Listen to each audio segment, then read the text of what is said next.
of deleting voters.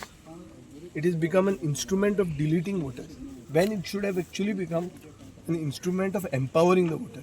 पयलीं कशें आसलें की वोट म्हणटा तुजो हक्क आसलो. It was your right. Government would give you that right. And government would facilitate you getting that right.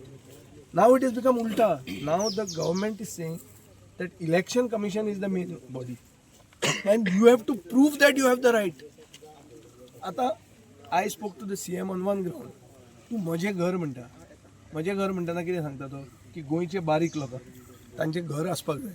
बरें आहा. भाडेकारांचें कितें? ते गोंयकारूच. घांटी न्ही ते, भायले न्ही ते. गोंयकार भाडेकार आहा तांकां भाटकार एग्रीमेंट सायन करना पूण तांची वोट कॅन्सल जाता. हाजेर सरकार कितें करता? कितें करता? There has to be intervention of the government because they are valid voters. They voted for us for so many years.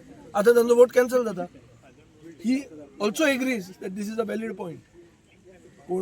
The chief minister also agrees that it's a valid point. But he does not know how he is going to intervene. So that intervention has to happen. It has to happen.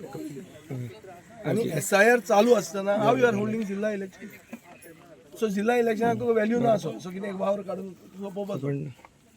रोखडी municipality election आहेत SIR सोंपता केन्ना फेब्रुवारीन मरे हां मार्चान आमची municipality येतली so this is not the way you are just वावर काडटा वावर काडप सारकें ना